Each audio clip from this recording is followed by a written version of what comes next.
नमस्कार मंडळी. स्वामी महाराज तुमच्या सर्व चांगल्या इच्छा मनोकामना पूर्ण करो ही स्वामीचरणी प्रार्थना करते आणि आजच्या या नवीन व्हिडिओला सुरुवात करते.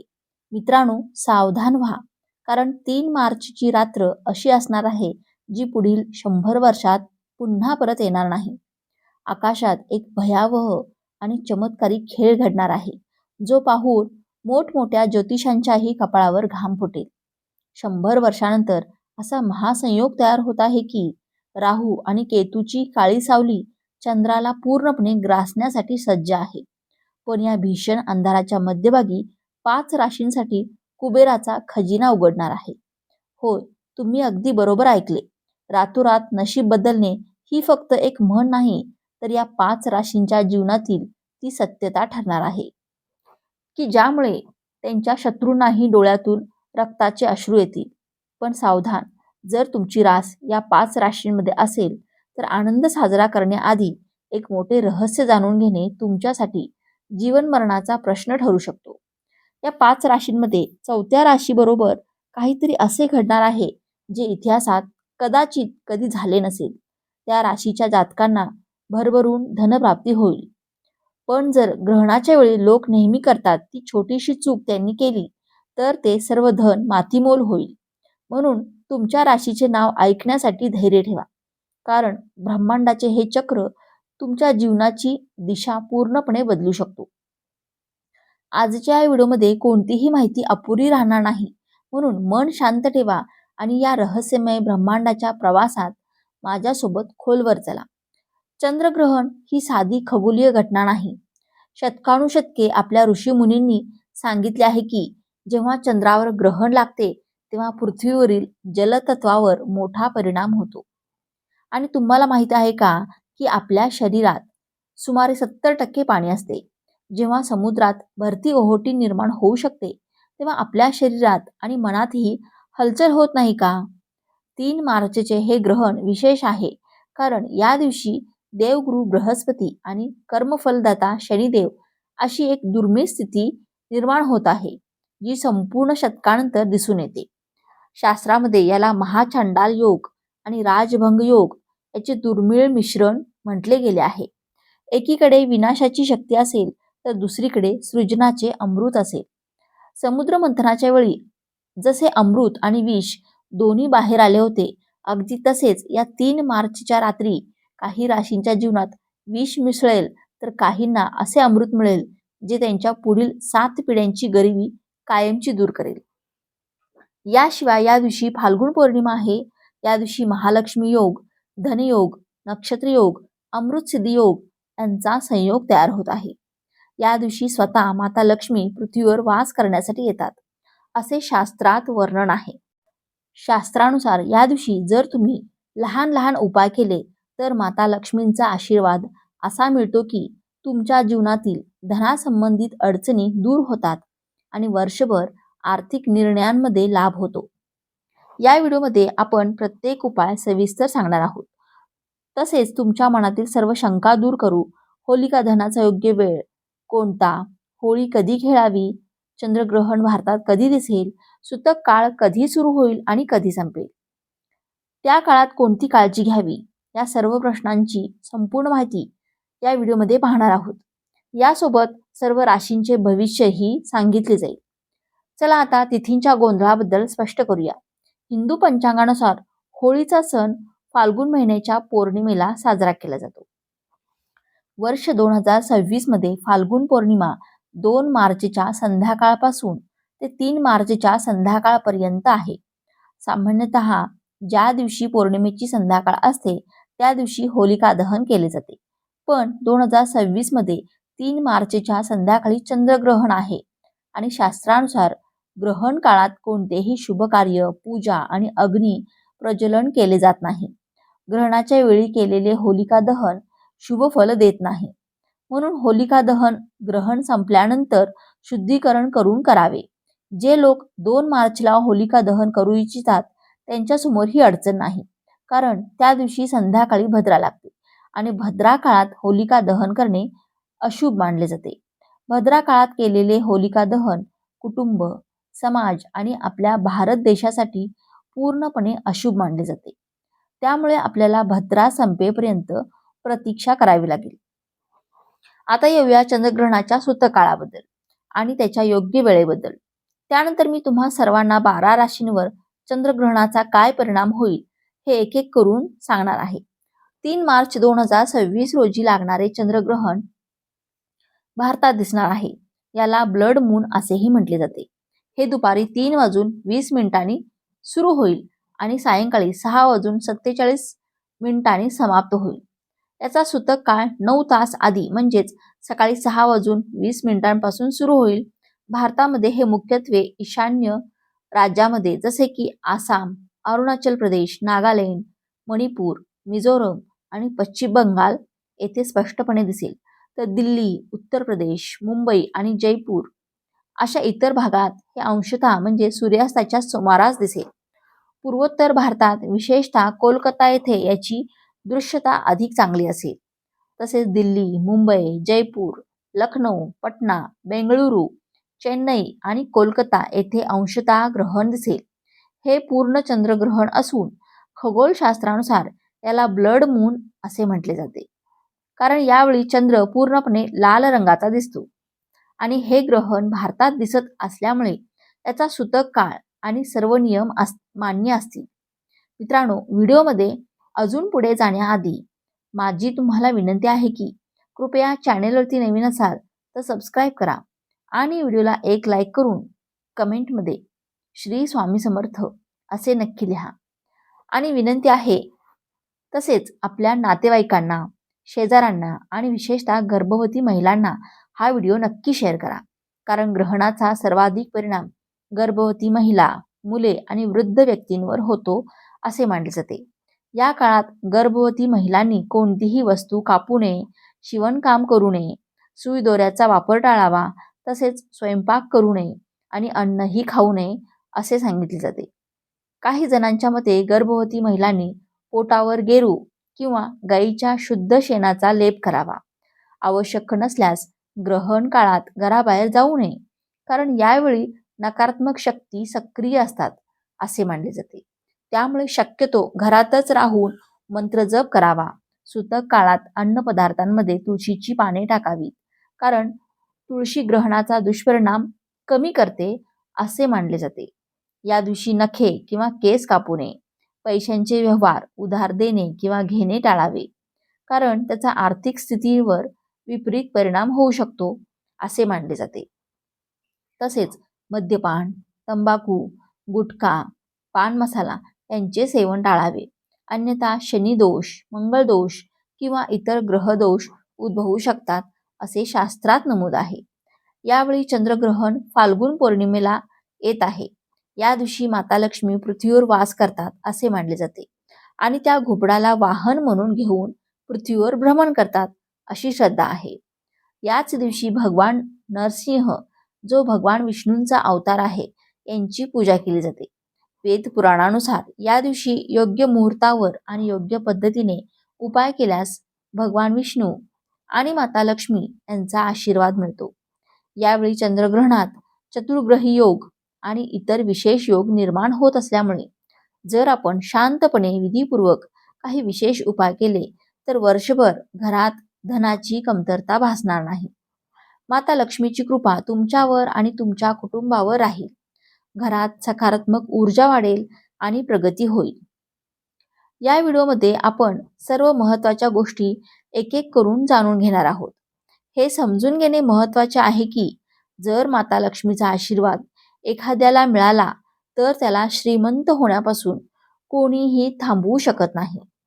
या येणाऱ्या चंद्रग्रहणाच्या दिवशी निर्माण होणाऱ्या महालक्ष्मी योग आणि धनयोगामुळे विशेषतः 5 राशींचे भाग्य उजळणार आहे.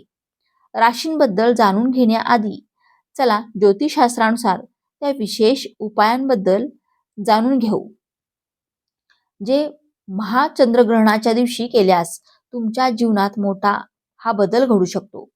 पहिला उपाय आहे भाग्याचे दरवाजे उघडण्याचा. जर तुम्हाला तुमचे भाग्य नेहमी तुमच्या सोबत राहावे असे वाटत असेल तर चंद्रग्रहण सुरू होण्यापूर्वी किंवा 1 दिवस आधी कुलूप आणि चावी खरेदी करा. ग्रहण सुरू होण्यापूर्वी ते आपल्या छतावर ठेवा. नंतर पुढील दिवशी म्हणजे 4 मार्चला ते कुलूप आणि चावी कोणत्याही मंदिरातील पुजाऱ्याला दान करा.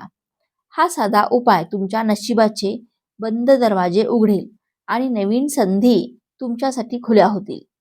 दुसरा उपाय आहे दुर्भाग्यापासून मुक्ती मिळवण्याचा. जर तुम्हाला वाटत असेल की तुमच्यावर शनी दोष, मंगळ दोष किंवा कोणत्याही नकारात्मक ऊर्जेचा प्रभाव आहे, तर चंद्रग्रहण सुरू होताच एक मुठ्ठी काळी मिरी घ्या आणि ती डोक्यापासून पायापर्यंत 8 वेळा फिरवा. त्यानंतर ती मातीच्या भांड्यात ठेवून जाळून टाका. असे केल्याने तुमच्यावरील सर्व दोष नष्ट होतील आणि तुम्हाला त्वरित हलकेपणा जाणवेल. तिसरा उपाय घरात धनवृद्धीसाठी आहे. जर तुम्हाला घरात कधीही पैशांची कमतरता भासू नये असे वाटत असेल, तर चंद्रग्रहणाच्या वेळी आपल्या पूजा घरात लाल कापडात एक मुठ्ठी धने ठेवून त्याची पोटली बनवा. त्यासोबत तुपाचा दिवा लावा आणि नंतर ती पोटली हातात घेऊन माता लक्ष्मीच्या बीज मंत्राचा म्हणजेच ओम श्री महालक्ष्मी नमः 11 वेळा जपा. त्यानंतर ती पोटली आपल्या कपाटात किंवा तिजोरीत सुरक्षित ठेवा. ही पोटली तुमच्यासाठी माता लक्ष्मीचा आशीर्वाद बनेल आणि तुमच्या घरात धनवर्षाव सुरू करेल. प्रिय भक्तांनो, जेव्हा चंद्रग्रहणासारखी विशेष आकाशीय घटना घडते, तेव्हा शास्त्रामध्ये सांगितले आहे की त्या दिवशी काही विशेष लहान उपाय अवश्य करावेत. असे केल्याने ग्रहण दोषाचा प्रभाव कमी होतो आणि भाग्यवृद्धी होते. पुढचा उपाय आहे कुटुंबाच्या सुरक्षतेसाठी. जर तुम्हाला तुमच्या कुटुंबावर कोणतेही संकट येऊ नये असे वाटत असेल, तर चंद्रग्रहण सुरू होण्यापूर्वी घराच्या अंगणात किंवा मुख्य दरवाजाजवळ एक दिवा लावा. त्या दिव्यात तिळाचे तेल घाला आणि त्यात 2 लवंगा टाकून तो प्रज्वलित करा. चंद्रग्रहण संपल्यानंतर तो दिवा पिंपळ किंवा वडाच्या झाडाखाली ठेवा. हा उपाय तुमच्या कुटुंबाला ग्रहण दोषापासून वाचवेल आणि सकारात्मक ऊर्जा देईल. जर तुमच्या घरात कोणी व्यक्ती दीर्घकाळापासून आजारी असेल, तर चंद्रग्रहण सुरू झाल्यानंतर एक मूठ काळी लवंग घ्या आणि त्या आजारी व्यक्तीच्या डोक्यापासून पायापर्यंत 8 वेळा फिरवा. नंतर ती लवंग लाल कपडात बांधा. पुढील दिवशी 4 मार्चला ती पोटली कोणत्याही मंदिराबाहेर बसलेल्या भिक्षुकाला दान करा. असे केल्याने त्या व्यक्तीवरील नकारात्मक ऊर्जा दूर जाईल आणि आरोग्यात सुधारणा होईल. तंत्रशास्त्रात लिहिले आहे की होळीच्या दिवशी लागलेल्या चंद्रग्रहणाच्या वेळी हा उपाय केल्यास तो निष्फळ जात नाही. आता जाणून घेऊया की या ग्रहणाचा सर्व राशींवर काय परिणाम होणार आहे. हे चंद्रग्रहण विशेषतः 6 राशींसाठी भाग्य परिवर्तन घेऊन आले आहे. भाग्याचे दरवाजे उघडण्यासाठी तयार आहे. भगवान भोलेनाथांचा विशेष आशीर्वाद या राशींवर बरसणार आहे. त्यांच्या जीवनातील दुःख, कष्ट आणि वेदना संपतील. धन, सुख आणि समृद्धीचा वर्षाव निश्चित आहे. या भाग्यशाली राशी कोणत्या आहेत हे मी सांगणार आहे, पण त्याआधी एक विनंती आहे की कमेंट बॉक्समध्ये हर हर महादेव किंवा ओम नमः शिवाय असे नक्की लिहा, जेणेकरून या चंद्रग्रहणाचा नकारात्मक परिणाम तुमच्यावर होणार नाही. हा साधा व्हिडिओ नाही. साधा व्हिडिओ समजू नका, कारण ही एकच माहिती तुमच्या संपूर्ण 2026 वर्षाचे चित्र बदलू शकते. होळीच्या दिवशी लागणाऱ्या या ब्लड मूनची वाट केवळ ज्योतिषच नव्हे तर शास्त्रज्ञही 152 वर्षापासून पाहत होते असे सांगितले जाते. सर्वात पहिली भाग्यशाली रास आहे मेष रास. होय मित्रांनो, या चंद्रग्रहणानंतर भगवान भोलेनाथांचा पहिला आशीर्वाद मेष राशीला मिळणार आहे. त्यांचे भाग्य पूर्णपणे बदलणार आहे. बंद नशिबाचे कुलूप आता उघडणार आहे. व्यापारात मोठा बदल होईल. मेष राशीचा जो व्यवसाय बंद पडला होता तो या चंद्रग्रहणानंतर पुन्हा सुरू होईल. तुम्ही स्वतः अनुभव घ्याल की जो व्यवसाय ठप्प झाला होता तो आता वेगाने वाढेल. भगवान भोलेनाथांची कृपा तुमच्यावर असेल आणि तुमच्या जीवनातील मार्ग खुले होतील. ज्या ज्या ठिकाणाहून तुम्हाला धनप्राप्ती होऊ शकते त्या सर्व ठिकाणाहून पैसा येऊ लागेल. तुमचे शत्रूही तुमच्याशी मैत्री करू इच्छित. तुमच्या जीवनात इतके धन येईल की त्याची वाढ तुम्हाला सांभाळणे कठीण होईल. जर या चंद्रग्रहणानंतर तुम्ही नवीन व्यवसाय सुरू करण्याचा विचार करत असाल तर तुम्हाला नक्कीच यश मिळेल. धनाचा लाभ होणारच, भगवान भोलेनाथांच्या कृपेने तुम्हाला मानसिक शांतताही मिळेल आणि चंद्रग्रहणानंतर प्रत्येक क्षेत्रात प्रगतीच प्रगती दिसेल. ज्योतिष आणि वैदिक अध्ययनानुसार या चंद्रग्रहणानंतर मेष राशीच्या लोकांना समाजात मान सन्मान मिळेल आणि तुमच्या प्रतिष्ठेत वाढ होईल. समाजातील तुमचा सन्मान वाढेलच, तसेच पुढील काळात तुम्हाला अनेक संधी मिळतील, ज्यामुळे तुमच्या जीवनात पूर्णपणे बदल घडेल. एकूणच चंद्रग्रहणानंतर मेष राशीवाल्यांची तर चांगलीच भरभराट होणार आहे. तुम्ही सर्वांना मिठाई घेऊन तयार राहा. या चंद्रग्रहणानंतर प्रत्येक सोमवारी भगवान भोलेनाथांच्या मंदिरात जाऊन 1 लोटा गंगाजल म्हणजे शिवलिंगावर अर्पण करा. त्यामुळे नवग्रहांची साथही तुम्हाला मिळू लागेल.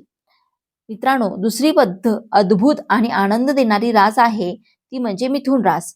मिथुन राशीवाल्यांसाठी स्पष्टपणे सांगितले जाते आहे की या चंद्रग्रहणानंतर तुम्हाला नोकरी मिळू शकते आणि जर तुम्ही आधीपासून नोकरी करत असाल तर निश्चितच पदोन्नती मिळेल. दीर्घकाळापासून दुर्भाग्यामुळे जे काम अडकले होते ते ग्रहणानंतर आपोआप पूर्ण होऊ लागतील. तुमच्या भाग्याचे दरवाजे आता उघडणार आहेत. दुर्भाग्य तुमची साथ सोडून जाईल आणि भाग्य प्रबळ होईल. तुमचा शुभ काळ आता सुरू होणार आहे. नवग्रहांची साथही मिळेल. राहू केतूची दशा तुमच्यासाठी अनुकूल होईल. त्यामुळे तुम्ही घेतलेले निर्णय फायदेशीर ठरतील. मिथुन राशीच्या लोकांचे बाजारात अडकलेले पैसे परत मिळतील. ज्यांनी पैसे उधार दिले आहेत ते स्वतः येऊन पैसे परत करतील. जर तुम्ही या चंद्रग्रहणानंतर गुंतवणूक करण्याचा विचार करत असाल तर चांगला फायदा मिळू शकतो. मिथुन राशीचे असाल तर प्रत्येक सोमवारी एखाद्या गाईला स्वतःच्या हाताने 8 पोळ्या खाऊ घाला. त्यामुळे वर्षभर भाग्याची साथ मिळेल. पुढील रास आहे कन्या रास. कन्या राशीच्या लोकांवर आता भगवान भोलेनाथांचा आशीर्वाद वर्षाव होणार आहे. तुमचे भाग्य पूर्णपणे प्रबळ होणार आहे. या चंद्रग्रहणानंतर तुमचे विरोधक आणि शत्रू तुमच्या समोर वाकत येतील. जीवनातील अडचणींपासून बाहेर पडण्याचा काळ जवळ आला आहे. जर तुम्ही नोकरी करत असाल तर अनेक समस्या हळूहळू संपतील. परदेश प्रवासाचे योग तयार होत आहेत. जर विवाह लांबणीवर पडला असेल तर लग्नाचेही चांगले योग आहेत. संतान प्राप्तीची इच्छा असल्यास तीही पूर्ण होण्याची शक्यता आहे. दीर्घकाळ आजारपण असेल तर ग्रहणानंतर आरोग्यात सुधारणा होईल. फक्त प्रत्येक सोमवारी शिवमंदिरात जाऊन 1 लोट्यात पाणी, थोडे दूध आणि मिश्री म्हणजेच खडीसाखर मिसळून शिवलिंगावर अर्पण करा आणि ओम नमः शिवायचा 108 वेळा जप करा. लक्षात ठेवा, लोटा स्टीलचा असावा. हा उपाय करत राहिलात तर तुमचे सर्व कष्ट दूर होतील आणि मनोकामना पूर्ण होतील. पुढील रास आहे धनुरास. धनुराशीचे जे लोक दीर्घकाळ आजारी होते त्यांना आता आराम मिळेल. शत्रू मैत्रीत बदलतील. समाजात मान सन्मान आणि प्रतिष्ठा वाढेल. घरात भरभराट होईल. धनसंपत्ती आणि प्रगती मिळेल. जर शनिदोष, मंगळदोष आणि किंवा साडेसाती चालू असेल तर त्यातूनही मुक्ती मिळेल. प्रिय भक्तांनो, जीवनात बदल घडवणारे क्षण वारंवार येत नाहीत, पण जेव्हा ते येतात तेव्हा श्रद्धा, संयम आणि योग्य कृती यांची साथ असेल तर नशिबालाही वाकावे लागते. भगवान भोलेनाथ आणि माता लक्ष्मीची कृपा तुमच्यावर आणि तुमच्या कुटुंबावर सदैव राहो. तुमच्या जीवनात सुख, शांती आणि समृद्धी आणि यशाची अखंड ज्योत प्रज्वलित राहो. जर तुम्हाला ही माहिती उपयुक्त वाटली असेल तर श्रद्धेने ओम नमः शिवाय किंवा हर हर महादेव लिहायला अजिबात विसरू नका. तसेच चॅनेलला सबस्क्राईब करून आम्हाला प्रोत्साहित करा. धन्यवाद.